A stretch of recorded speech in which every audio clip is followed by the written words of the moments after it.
Bonjour, nous sommes fiers de vous recevoir dans l'émission Préparer le futur africain pour éviter les déboires du passé. C'est une émission qui est faite pour les intellectuels, qui est faite pour la jeunesse, qui est faite pour la bonne gestion, la démocratie, particulièrement la paix. C'est très important. Or, nous sommes à quelques mois de l'élection présidentielle en Côte d'Ivoire, un très grand pays, un très beau peuple. Il se trouve que nous souhaitons, nous voulons, nous proposons que tout se passe dans la paix, dans le respect des uns et des autres, qu'il n'y ait ni dérapage ni violence. Pour en parler, j'aurais aimé avoir plusieurs représentants des partis politiques ivoiriens. Hier, le représentant du président Ouattara a pris l'avion pour Abidjan. Ce représentant, malheureusement, ne sera pas là. Mais il y a un écrivain que vous connaissez qui s'appelle M. Blanc, qui a toujours fait ses preuves et qui est un très grand humaniste en plus. Il a fait l'honneur de venir à ce débat et il va donner son point de vue sur la situation. Maintenant, nous avons le représentant du ministre Billon, qui est un garçon, d'abord qui représente une association, la Côte d'Ivoire Rassemblée. Donc, lui, il est sur le plateau. Il va donner son point de vue sur la situation qui est en train de se tisser et en même temps, il va parler du ministre Billon, ce qui est tout à fait normal. On va parler aussi de Soro. Est-ce que Soro sera candidat ou pas? Charles Blé sera candidat ou pas? Eh bien, voilà la situation. Alors, concrètement, monsieur l'écrivain, il vaut mieux commencer par l'écrivain, monsieur Blinzon. Oui. Comment vous voyez la situation qui se tisse actuellement en Côte d'Ivoire? Je vous remercie, monsieur Camara. La situation en Côte d'Ivoire, à l'ère où nous sommes, est quand même un peu grave. Parce que la Côte d'Ivoire, le 19, c'est-à-dire hier, il y a eu des coups de feu, des coups de fusil au plateau d'Abidjan sur les chauffeurs, sur les syndicats. Tout cela, ça se présente mal. Mais ce que je veux dire, c'est que les hommes politiques et le pouvoir en place, le pouvoir en place comprend la situation du pays n'est pas quelque chose, le pays n'est pas quelque chose qu'on prend en otage. On ne prend pas un pays en otage. On laisse tout le monde parler. On fait ce que la loi dit. C'est très important. Mais ce que la loi dit, si nous disons qu'on ne fait pas ce que la loi dit, alors, il n'y a pas de pays. Il n'y a pas de pays. Parce qu'une personne ne peut pas dire c'est moi qui commande et c'est moi qui fais. Non.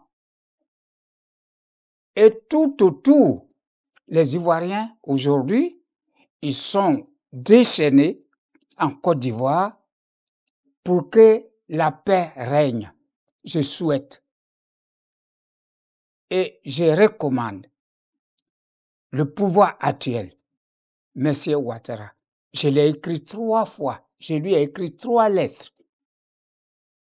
3 lettres pour, en tant qu'une vieille personne comme moi, qui est je dirais, l'aîné de tous ces mondes qui sont au pouvoir, je lui ai écrit 3 lettres. Mais il n'a pas voulu me répondre. Ça lui regarde, ça ne me regarde pas. Moi, j'ai fait mon effort. Et je continuerai à faire ces efforts-là pour que la Côte d'Ivoire puisse reprendre la paix. Nous sommes un pays de paix. C'est pourquoi on a reçu presque tout le monde dans la région. Les gens viennent là pour avoir la paix. Et aujourd'hui, la paix que nous prônons, cette paix-là est devenue la brimade. je demande sincèrement que on fasse la paix dans le pays et que tous les gens qui doivent être sur la liste, que celui qui est sur la liste soit. Il va aux élections pour la bataille électorale. C'est pas la guerre. La bataille électorale n'est pas la guerre. La bataille électorale, c'est une bataille de pensée, de réflexion. Et que le meilleur que les Ivoiriens vont choisir doit gagner. Et pour commander qui? Pour commander toute la Côte d'Ivoire. Et non un quartier de la Côte d'Ivoire. Voilà ce que je peux dire sur la Côte d'Ivoire. Très bon message de l'écrivain Blaison, mais je suis très surpris qu'il y ait eu des coups de feu.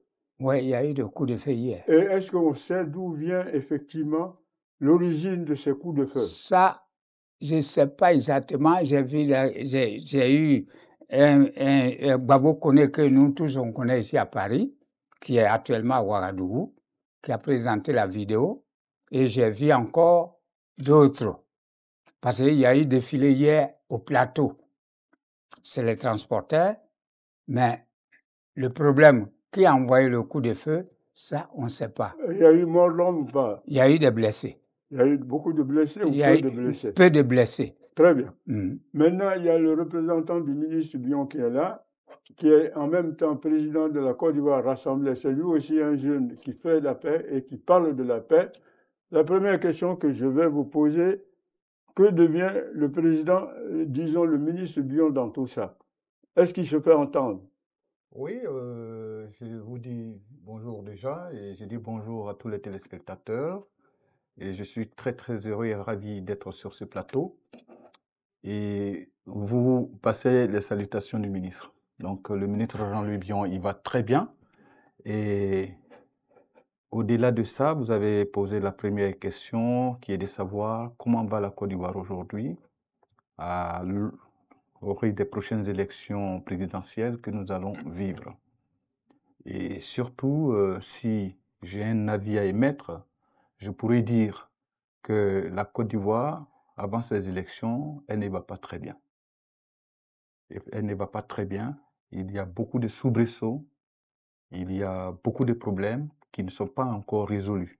Et il faut vraiment les résoudre avant d'aller aux élections. Sinon, on risque de vivre la même situation qu'on a vécue en 2011 et celle qui nous a plongé dans une spirale des violences.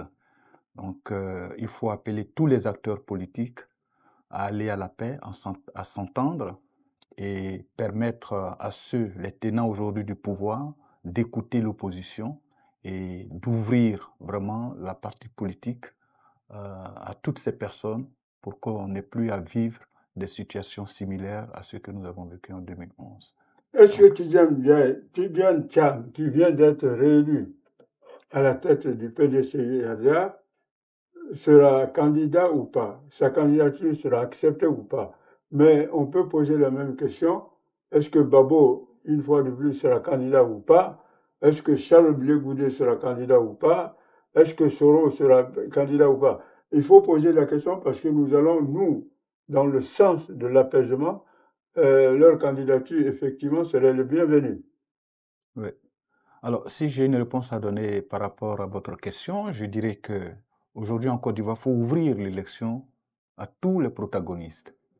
Il faut ouvrir l'élection à tous les protagonistes. Et on verra lequel des personnes pourra gagner cette élection pour qu'on ait au moins un changement en Côte d'Ivoire, une transition globale qui puisse permettre à l'Ivoirien de rentrer dans l'ère de la démocratie, puisque c'est ce que nous chantons tous les jours. Quand on parle de démocratie, la démocratie, c'est une valeur. Et cette valeur, il faut la défendre. Et il faut la défendre afin que le peuple puisse comprendre que nous ne sommes pas dans... nous sommes dans un territoire où des personnes sont réfléchies, des personnes sont allées à l'école, elles ont envie de changement et de transparence dans ce qui peut se passer. Alors, le ministre Bion, qui a été un excellent ministre du Commerce, il faut, à mon avis, qu'il soit parmi ceux qui apportent un nouveau message. Et ce message, ce serait de créer la confiance nationale. C'est-à-dire que j'ai le sentiment que vous ne vous faites pas confiance. Et ça, c'est très grave. En politique, si des représentants nationaux ne se font pas confiance, ça peut déraper. Et c'est la raison pour laquelle il y a eu des dérapages quand Gbagbo lui-même a été amené à la CPI. Et il faut éviter cet état de choses. Le ministre Bion, qui a quand même, à mon avis, qui est très écouté, à mon avis, qui a été un très bon ministre, comme je l'ai dit et je le redis, comment se fait-il? Il est inaudible. Si je l'invite ici sur le plateau, en personne, est-ce qu'il est disposé à venir donner son point de vue? Bien sûr que le ministre il est disponible pour tous les actes, tout ce qui tend vers la paix et tout ce qui tend vers le changement notable dans son pays. Vous avez souligné tout à l'heure, est-ce que le ministre Bion est disponible pour passer sur votre plateau? Et quelle est sa vision pour la Côte d'Ivoire? Il a une vision qui est très saine. Le ministre Bion a toujours parlé des préférences nationales, surtout dans la situation que nous vivons. Pourquoi les entreprises de Côte d'Ivoire ne bénéficient pas de la préférence par rapport au marché et créer beaucoup de biens en Côte d'Ivoire qui puissent permettre au développement de ce pays? Mais on en parlera peut-être dans le débat. Mais sinon, le ministre Bion il est disponible. Dès que vous aurez la possibilité de l'inviter, une invitation lui sera transmise afin qu'il puisse répondre sur votre plateau des questions que vous lui poserez. À propos des entreprises, vous avez quand même ce qu'on appelle aujourd'hui, dans certaines villes de Côte d'Ivoire, des sociétés de transformation du cacao sur place. Il y a aujourd'hui des entrepreneurs qui disent que vos matières premières, au lieu de les envoyer à l'étranger, après on les fabrique ou on les façonne, ça vous revient. Il y a beaucoup d'Ivoiriens qui ont dit qu'il faut absolument, aujourd'hui, mieux qu'avant, qu'il y ait ce qu'on appelle des entreprises de transformation de nos matières premières en Côte d'Ivoire. Mais si ça c'est vrai, et si ça se fait, je crois que la Côte d'Ivoire sera un bel exemple. C'est ce que font tous les pays industrialisés. Même Dubaï. La Côte d'Ivoire peut devenir une sorte de Dubaï. Dubaï fait tout pour que ces matières premières, par rapport à la Côte d'Ivoire, qui n'en a pas aussi comme la Côte d'Ivoire, mais Dubaï fait tout pour que ces sociétés de transformation soient sur place. De ce point de vue, quel a été le rôle du ministre Bion? Le ministre Bion s'est toujours battu, étant donné qu'il est aujourd'hui à la tête d'une grande structure, la CIFCA, qui emploie près de 30 000, 33 000, comme on le dit, 36 000 Ivoiriens aujourd'hui, au sein de cette entreprise, et qui est la première entreprise privée, après l'État, à employer des Ivoiriens. Et cette entreprise, il y a plusieurs branches. Il y a la branche huilerie, qu'on appelle Palme Industrie, qui s'occupe donc des usines de transformation sur place de l'huile. Et aussi, il y a Sucrivoire, il y a pas mal d'entreprises au sein de ce groupe, en import, en export et sur le plan agricole aussi. Donc, ce qui fait que le ministre Bion, lui, s'est toujours battu. Il s'est toujours battu pour que la Côte d'Ivoire, les entreprises ivoiriennes puissent être au devant du développement de ce pays. Donc, lui, il donne déjà l'exemple. Mais ce qu'il souhaite aujourd'hui dans son projet de société, c'est qu'il y ait beaucoup de ces entreprises aujourd'hui pour pouvoir transformer les produits et les matières premières du pays afin d'ajouter une valeur ajoutée beaucoup plus importante. Donc, lui, il est déjà sur cette lancée.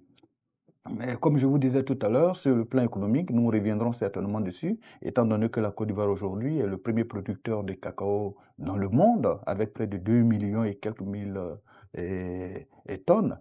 Et si la Côte d'Ivoire déjà arrive à transformer près d'1 million de tonnes, je pense que la valeur absolue et la valeur ajoutée que nous allons obtenir là serait beaucoup importante pour apporter une plus-value aux populations et dans leur développement. Alors, l'écrivain, vous avez vu que la CEDEAO est critiquée.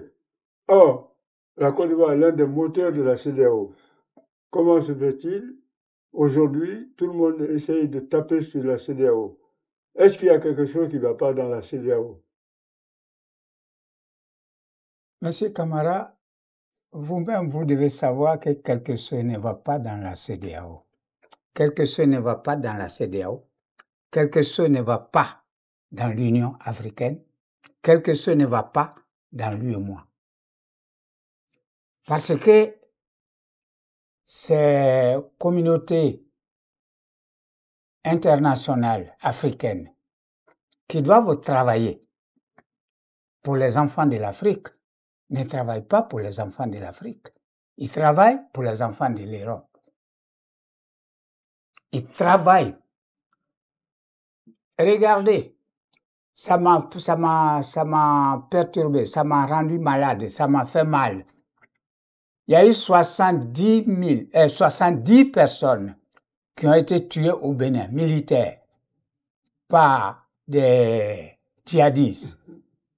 Et les djihadistes ont dit, on reviendra. CEDEAO n'a pas parlé.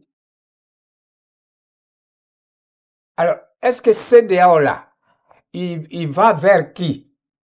Si un pays qui est le membre de la CEDEAO est attaqué et CEDEAO a fermé la bouche, l'Union africaine a fermé sa bouche, comment dirais-je, l'UEMOA a fermé sa bouche. Mais ces communautés internationales travaillent pour qui? Et ils travaillent pour qui? Et c'est nous qui les payons. Et ils travaillent pour l'Europe. Donc ils prennent tout pour donner à l'Europe. Nous attendons que lorsque les djihadistes ont attaqué Bénin, moi j'attendais que l'armée qui a été fanfaronnée pour aller attaquer le Niger, pour installer Bazoum, ou mon président de la Côte d'Ivoire a pris le devant. Il devait prendre le devant des Béninois, des pauvres Béninois. C'est nos frères qu'on a massacrés et qui sont éparpillés dans la forêt partout. Mais CEDEAO n'a rien dit. Donc, CEDEAO appartient à qui? Est-ce qu'il appartient à l'Afrique ou il appartient à l'Europe? S'il veut installer Bazoum au trône par la force, en ce moment, CEDEAO, c'est pas la peine pour moi que CEDEAO existe. Voilà ce que je peux vous dire. Alors, je peux vous rassurer que Ousmane Sonko, auquel nous avons remis le trophée Milan Makeba de la bonne gestion de la démocratie et de l'unité, était hier à Burkina Faso, à Ouagadougou. Et effectivement, ce que vous venez de dire, c'est un peu ce qu'il a dit.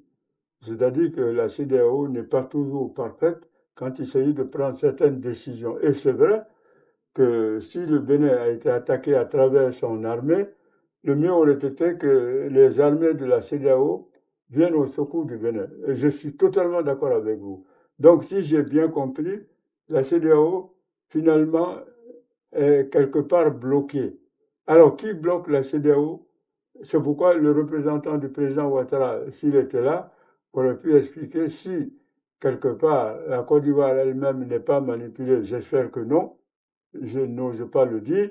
Mais en même temps, il faut absolument que la CEDEAO devienne ce que j'appelle une CEDEAO à la fois africaine et sécuritaire. Et je comprends très bien. Maintenant, je vous pose la question. La société civile dans tout ça, est-ce qu'elle réagit? Parce que la société civile ivoirienne a son mot à dire. Quand elle voit la situation actuelle, je voudrais que les religieux, vous avez vu, on a un pape américain qui est élu. À peine élu, je vous le dis, l'écrivain, il fait venir le président de l'Ukraine au Vatican. Ça veut dire qu'un religieux, un spirituel, doit être au-dessus de la mêlée. Il a reçu avant Trump et peut-être même Poutine, le pape Léon XIV, et il faut lui rendre hommage ici, a reçu le président de l'Ukraine en disant que l'Ukraine est martyrisée et que ce n'est pas normal. Voilà ce que j'appelle de véritables religieux. Aujourd'hui en Côte d'Ivoire, est-ce que l'Église catholique, les imams et naturellement tous ceux qui représentent la spiritualité, est-ce qu'ils ont vraiment voix au chapitre? Est-ce qu'ils peuvent dire, comme le pape, il faut organiser des élections libres et transparentes parce que la Côte d'Ivoire, c'est le bien commun de vous tous. Je vous remercie. Votre question me plaît beaucoup parce que je suis les événements de la Côte d'Ivoire. J'ai grandi là. J'ai travaillé pour mon pays, comme je le dis toujours, même dans mes écrits. Parce que quelqu'un qui a fait le travail forcé, qui a fait la prison, c'est qu'il a travaillé pour son pays. Donc, j'ai bien travaillé pour mon pays avant de venir en Europe. Je ne sais même pas, mais tout ce que Dieu fait bon, je ne sais pas pourquoi je suis resté en Europe. Parce que je ne suis pas venu pour rester. Je suis venu pour 3 ans. Mais arrivé ici, je devais être tranquille. Mais avant que j'arrive, j'avais payé des millions pour être tranquille. Je suis arrivé en retard, mes millions sont engloutis. Donc, je suis obligé de faire comme tout le monde avant d'atteindre le niveau que j'ai aujourd'hui. Et je remercie Dieu. En Côte d'Ivoire, des cardinaux de l'Église catholique, des imams, des grands imams, les hommes de Dieu, ils en parlent. Dans le pays actuel, la Côte d'Ivoire, ce qui est, je dirais, effrayant, il y a beaucoup d'imams qui sont en prison. Il y a beaucoup de pasteurs qui sont en prison. Il y a même les catholiques qui sont en prison. Mais ça ne les empêche pas de parler. La paix. Tout dernièrement, il y a le cardinal comment il s'appelle?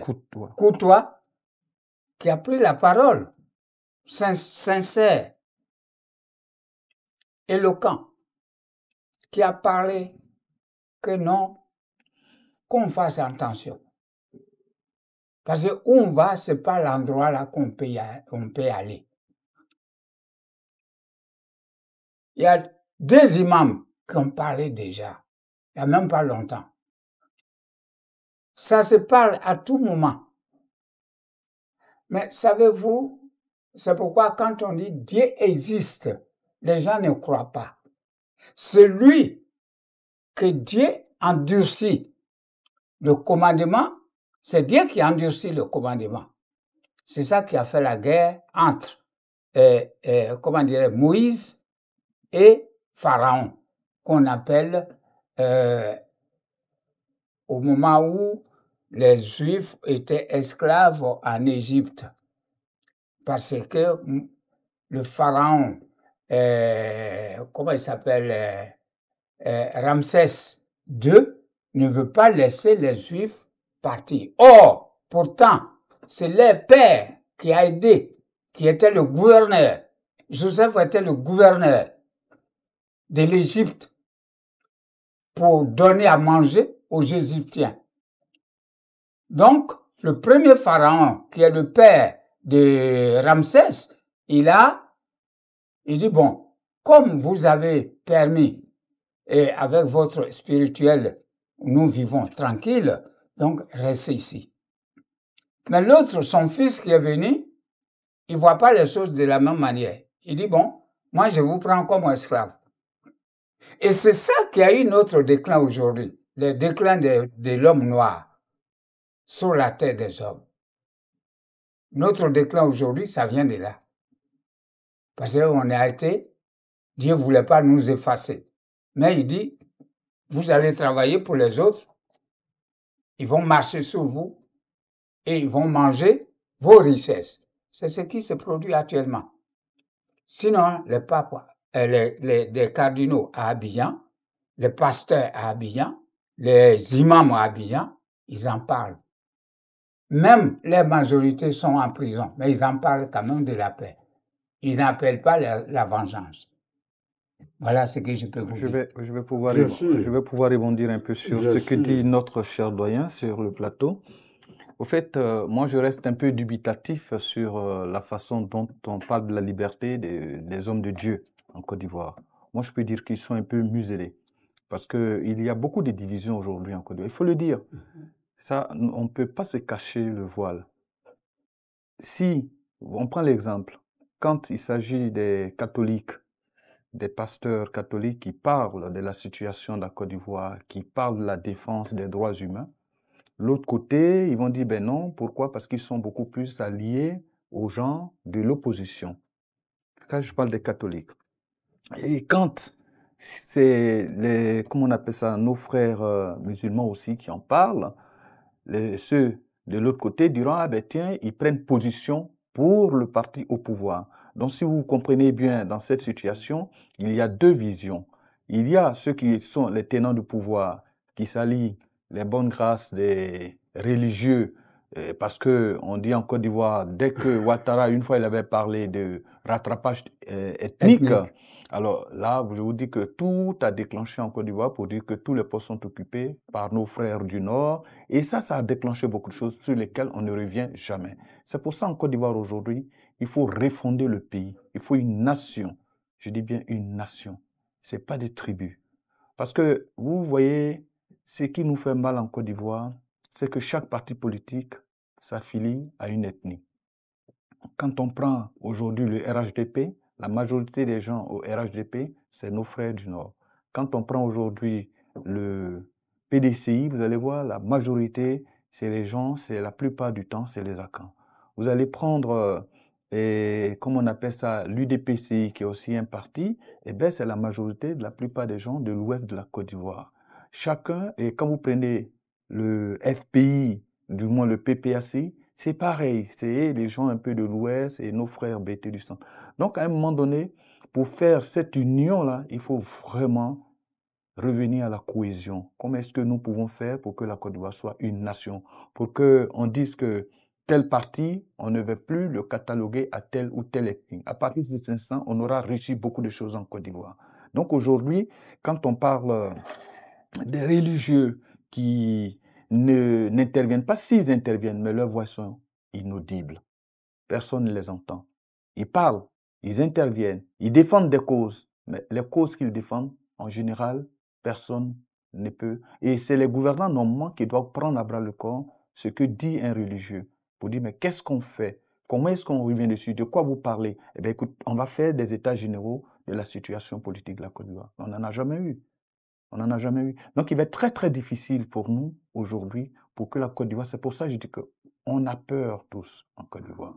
Je reviens sur la situation que le doyen a évoquée au début de son intervention, quand il y a eu des coups de feu à Abidjan. Les coups de feu qui ont eu lieu hier à Abidjan, c'est entre une organisation syndicale qu'ils appellent la MATCA. C'est la mutuelle des chauffeurs, la mutuelle des taxis compteurs d'Abidjan. Apparemment, ils ont des problèmes là-bas aujourd'hui au sein de leur gouvernance. Il y a eu des changements de directeur, il y a un groupe qui est contre, il y a un groupe qui n'est pas, qui est pour, et ils se sont tirés là-dessus. Et la police a intervenu. Donc c'est dans l'intervention de la police qu'il y a eu des coups de feu. Et il y a eu beaucoup de blessés. Vous comprenez? Donc, et ça, c'est des problèmes qui couvrent. Hein. Ça, c'est des petits problèmes dont on en parle comme ça de façon superficielle, mais c'est des problèmes au fond. C'est des problèmes de fond. C'est le gros problème. Voilà. Et au fur et à mesure, vous allez voir des organisations syndicales qui vont souvent se déclarer. La dernière fois, c'était les enseignants qui n'ont fait que réclamer juste des primes qui leur sont dues. Et on arrête effectivement des personnes qui réclamaient ces dus. Vous voyez? Et en Côte d'Ivoire aujourd'hui, il y a des lois qui ne permettent pas aux associations, aux organisations de la société civile de manifester. Sous peine que les dirigeants aillent en prison. À votre avis, monsieur le journaliste, nous allons où avec ça? Et comment nous pouvons aller aux élections dans cette situation? Moi, je disais tantôt que la situation n'a pas encore l'avis de Ouattara. Est-ce qu'il se présente en 2025 ou il ne se présente pas? La Côte d'Ivoire reste là, à l'affût d'une information. Il paraît-il que d'ici là, il va intervenir. S'il intervient, même si ce n'est pas Ouattara qui se présente demain, je vous assure, monsieur le journaliste, que même si Ouattara met un singe devant, le singe va gagner. Vous me demanderez, mais comment le singe peut gagner? Le singe pourra gagner parce que la liste électorale qui est là aujourd'hui, elle est tellement truffée d'incongruités, à tel point que n'importe qui se présentera à cette élection, surtout venant du camp de Ouattara, il gagne les élections. Donc on ne peut pas aller aux élections dans cette situation. Ce serait créer encore une autre situation qui va vraiment faire souffrir les Ivoiriens. Est-ce qu'il est mieux d'aller aux élections? Moi, si j'avais un avis personnel, moi je dirais franchement les élections. Si on doit faire des élections pour que des gens meurent, c'est même pas la peine d'organiser des élections. C'est ça, c'est très intelligent. Maintenant, puisque on est en pleine campagne électorale, j'espère que parmi tous les candidats, ceux qui sont retenus comme ceux qui ne seront pas retenus, comme ceux qui ne sont pas encore retenus, ce qu'il faudrait, c'est le moment où jamais qu'ils prouvent qu'ils ont, eux, un programme, une vision.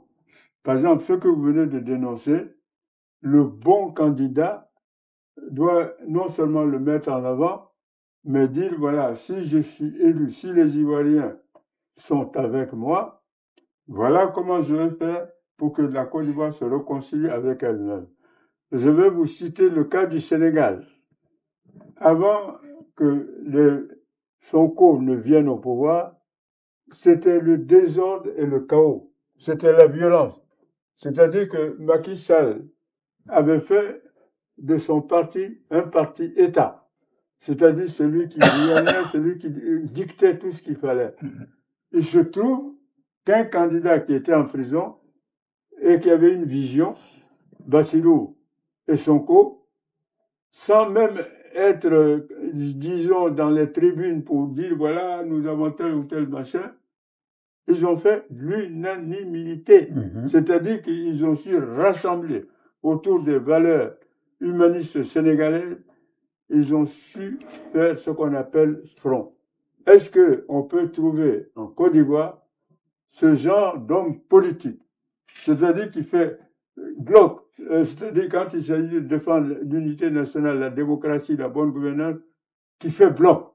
C'est-à-dire les gens viennent, ils disent, ah, lui, il est très sincère, il n'est ni de ceci, ni de cela, ni de telle ethnie ou telle ethnie. Voilà l'homme de la situation. C'est ça qu'il faut en période électorale. Qu'est-ce que vous en pensez? Monsieur Camara, ce que Monsieur Bonrou vient de développer, nous avons un carcan au cou.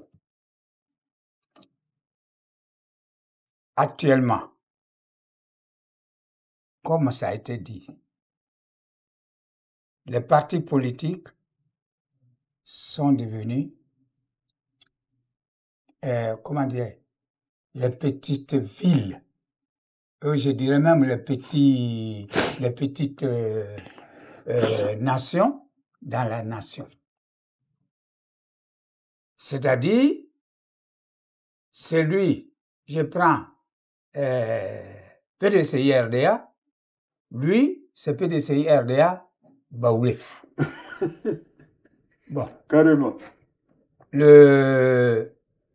Comment dirais-je, RDR, c'est RDR du Nord.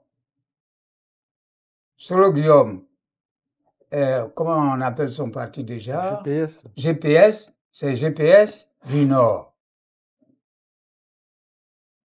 Afinguessan, qui a pris le FPI de M. Gbagbo et qui est le président des FPI, c'est pour les Agnis. C'est pas pour quelqu'un d'autre. Mais lui, au moins, il fait un peu l'apanage. Et aujourd'hui, comment dirais-je, Mabri Takez, qui a pris UDPCI, c'est UDPCI de Yaouba. Il n'y a personne d'autre dedans. Où on va? La seule chose, les deux personnes qui aujourd'hui, qui font un peu de panache dans leur parti, c'est Gbagbo un peu de Afinghan.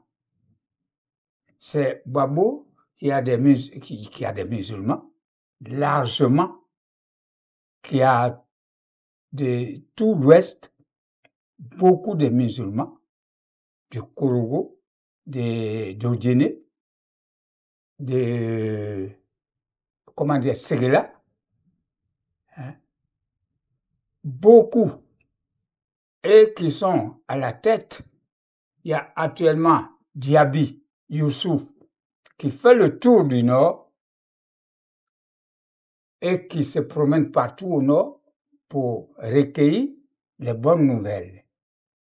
De l'autre côté, il y a les Oué, il y a les Bété, il y a les Kroumen qui ont aussi une partie avec Babo. Lorsque Babo a dit, maintenant il a dit, tout le monde l'a pas compris. C'est lorsqu'il a dit trop c'est trop. C'est là que les Ivoiriens se sont réunis maintenant.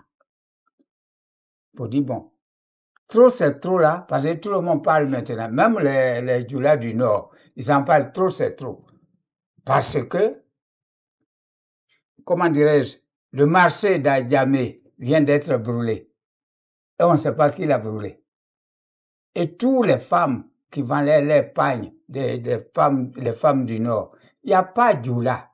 Djoula, ça veut dire quoi? Ça veut dire colporteur, le vendeur. Donc, tout le monde en Côte d'Ivoire sont Djoula. Mais, on vient là, on a mis ça dans la politique pour dire que c'est les Nord qui sont Djoula. Il n'y a pas Djoula. Il y a au Nord. Si on veut parler du Nord, on dit les Malinqués. Voilà. En ce moment-là, ça englobe tout le Nord. Mais au Nord, il y a les Tangmara, il y a des Sénoufo, il y a tout, il y a Koyara, il y a Maouka, que moi je connais bien. Ils ne sont pas Djoula. Ils ont les races typiques, mais c'est les Malinqués.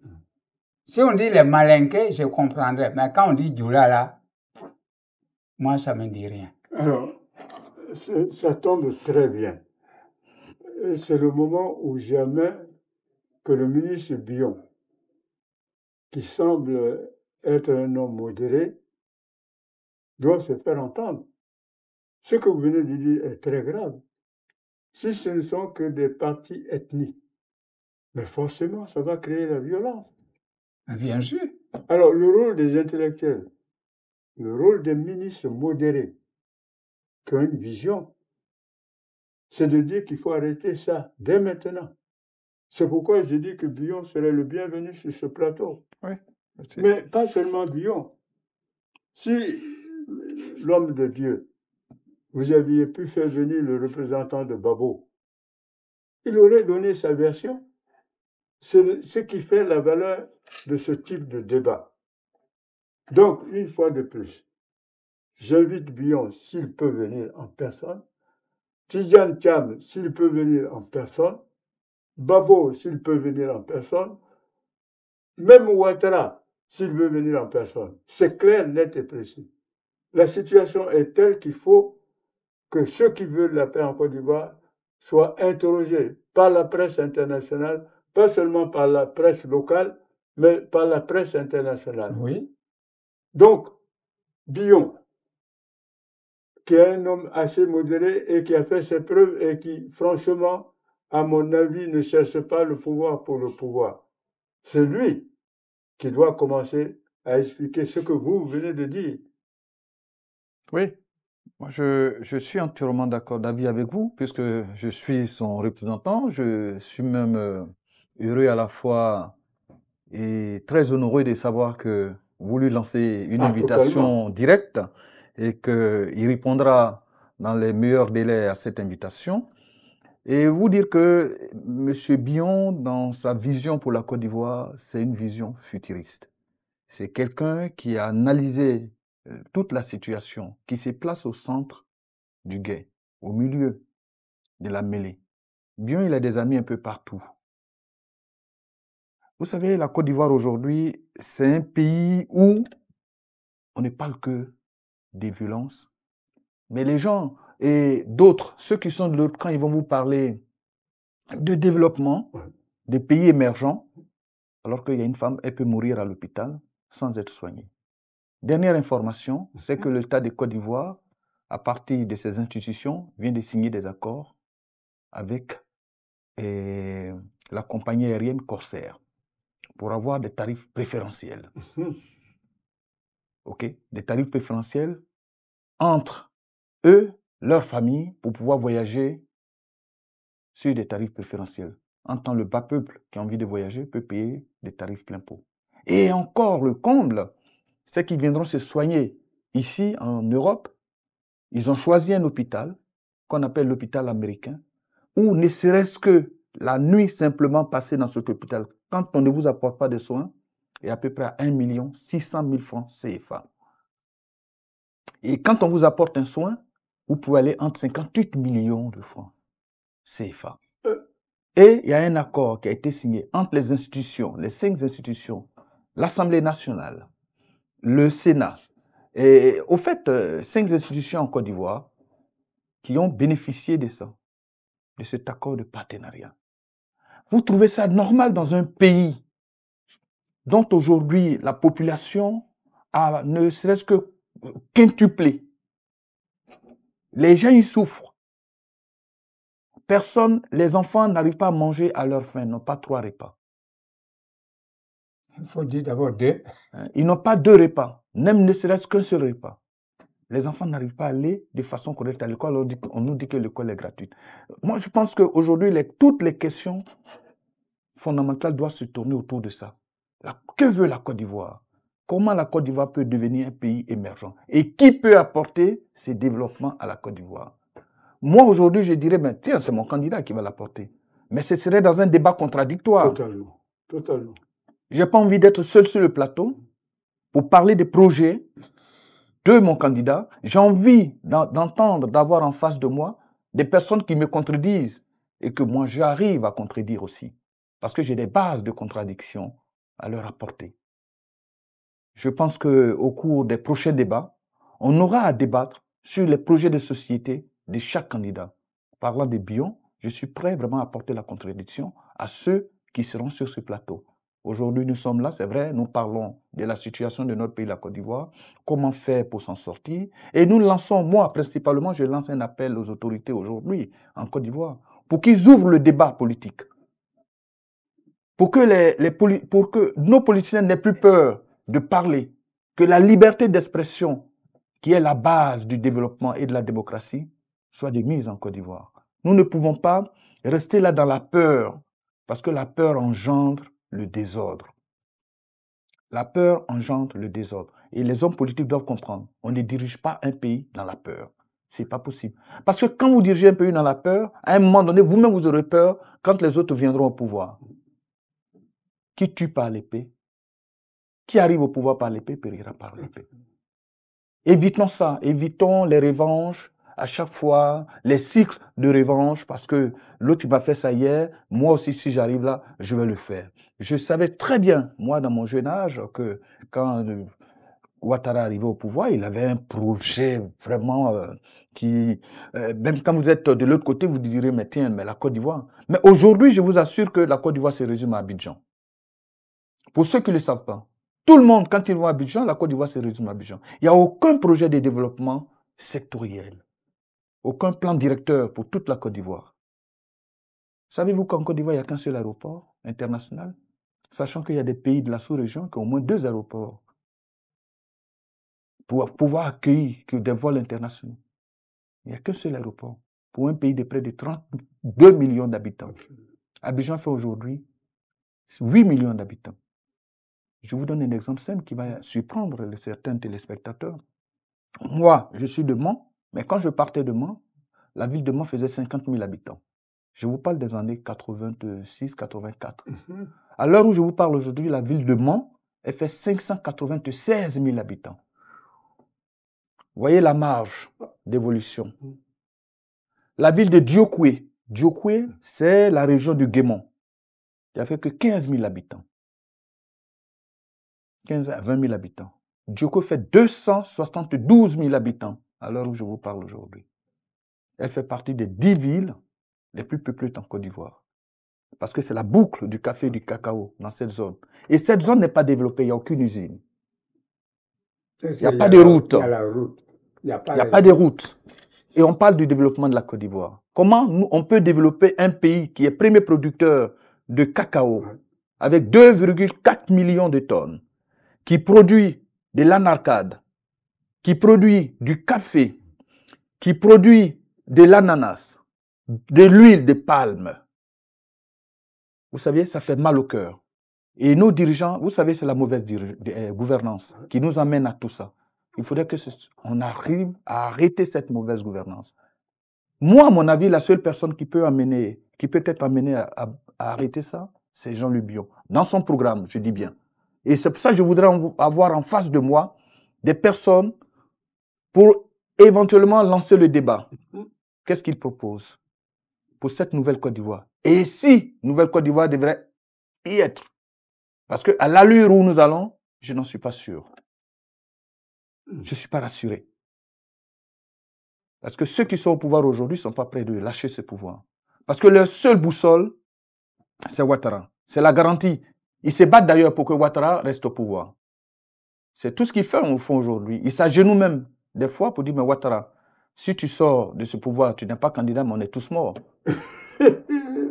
Parce qu'ils ont, oui, à ce point. Et c'est ce qu'ils disent. Parce qu'ils savent, c'est pourquoi ils le disent. Si on était dans un pays démocratique, ce n'est pas des pratiques qui doivent arriver. Ouattara, il pouvait partir, mais qu'on laisse Ouattara à son âge, il a envie de voyager, il a envie de rester, prendre un peu du bon temps, aller faire ce qu'il a envie de faire, et ne pas être là pour écouter, comment on appelle ça, les jérémiades des gens tous les jours. Mais ces jérémiades, elles sont là. Et leur seule garantie aujourd'hui, parce qu'il y a beaucoup de détournements dans notre pays. La Côte d'Ivoire paie près de 1400 milliards de francs CFA par an dans les détournements, dans la corruption. Oh, mon cher ami, vous avez touché du doigt comment faire les causes profondes de ce qui se passe maintenant en Côte d'Ivoire. C'est ça. La corruption. La corruption. 1400 milliards de francs CFA. Vous savez, 1400 milliards, combien d'universités ça peut construire? Absolument. Combien de centres de santé ça peut construire? Combien de maternités? Pour que les femmes n'aient plus à mourir à l'hôpital? Pour qu'on paye convenablement les retraités? Pour qu'il n'y ait plus d'enfants dans la rue? Qu'on appelle les enfants en conflit avec la loi?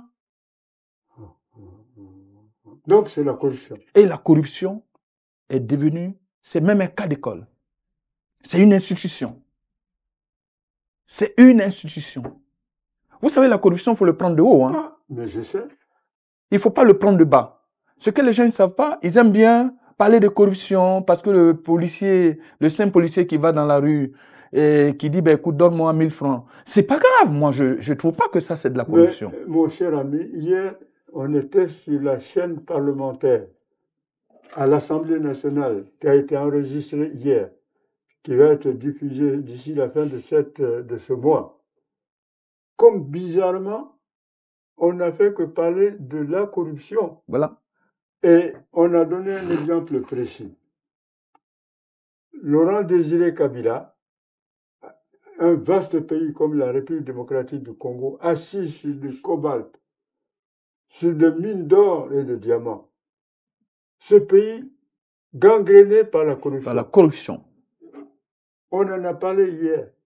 Eh bien, c'est la corruption qui a fait que Laurent Désiré Kabila, au lieu de tenir tête aux corrompus nationaux et internationaux, on l'a éliminé. On en a parlé hier dans notre émission. Que s'est-il passé? La même mafia corrompue et criminelle s'est arrangée pour mettre Joseph Kabila à la tête de la République démocratique du Congo. En le faisant passer pour le fils du père. Voilà. Et alors, c'est comme si on prenait le parrain des corrompus comme président de la République. On en a parlé hier. Alors, Joseph Kabila, il s'est enrichi de manière colossale, assis sur du sang humain. Les crimes abominables commis en République démocratique du Congo. Jusqu'à ce que, enfin, maintenant, avec l'attaque de Kagame contre la République démocratique du Congo, les choses commencent à sortir. Oui, des choses sont en train de sortir puisque Kabila est mis en examen. Même le gouvernement de Tshisekedi aujourd'hui dit Kabila, tu ne peux plus sortir, tu vas aller devant la justice. Tout ça, c'est pour dire que si la Côte d'Ivoire, à ce point-là, est corrompue, il faut absolument y mettre fin.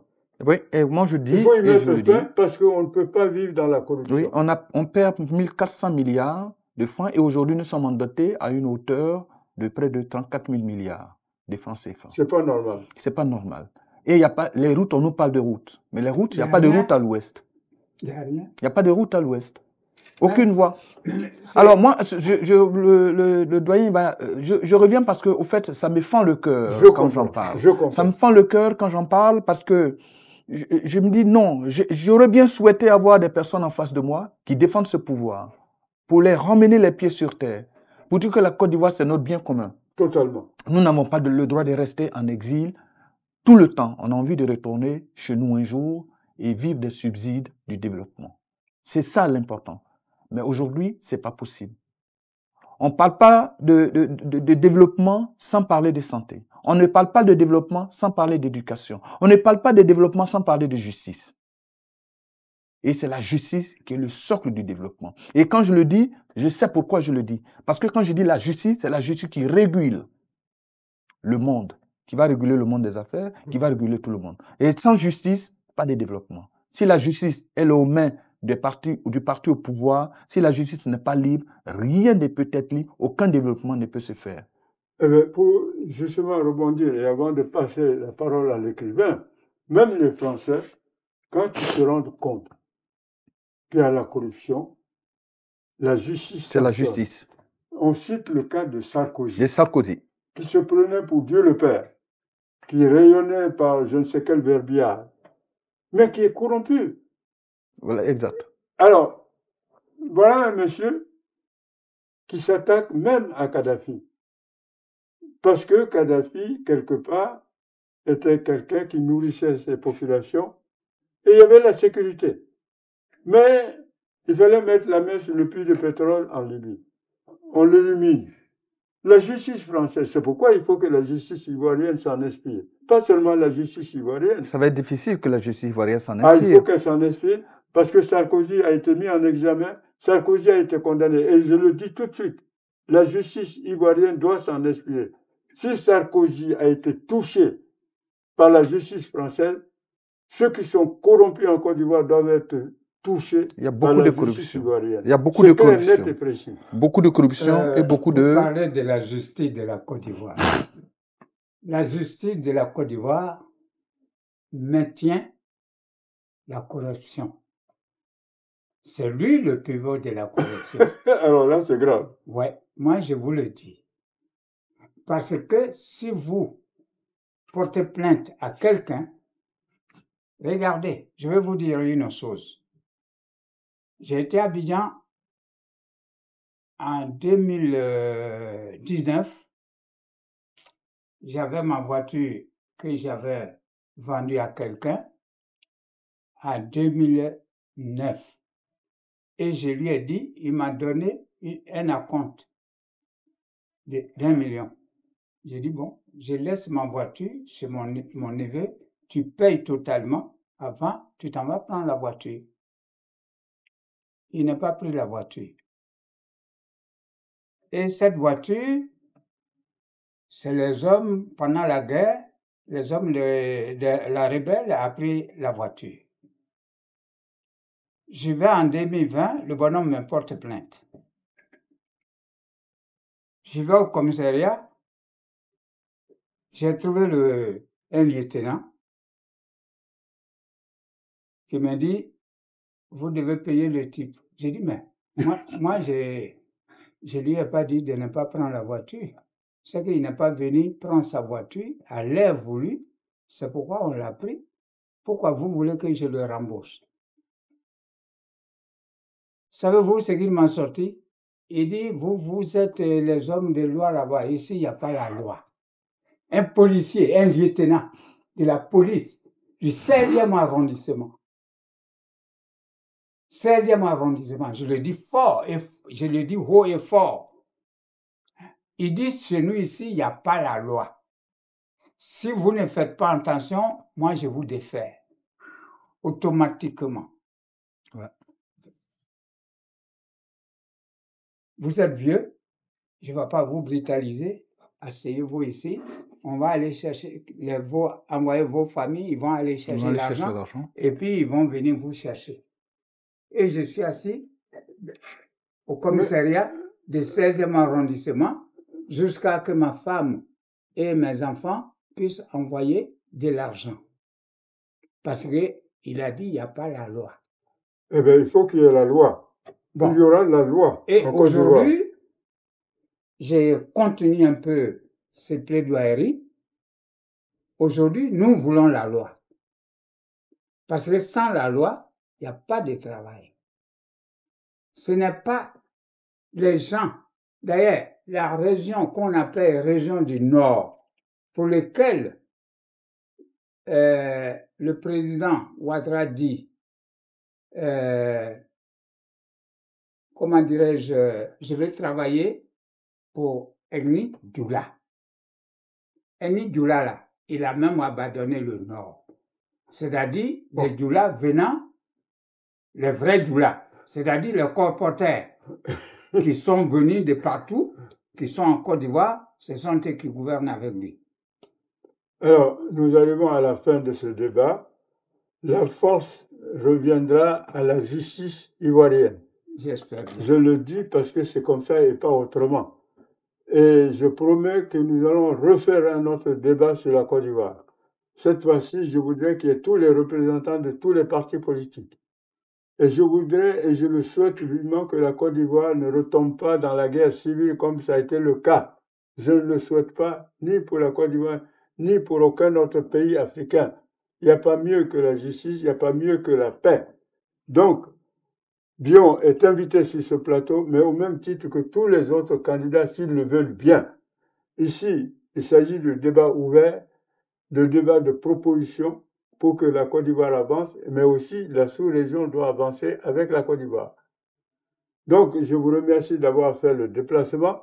Je reste à votre disposition et naturellement, à très, très, très, très bientôt. Merci beaucoup. Merci.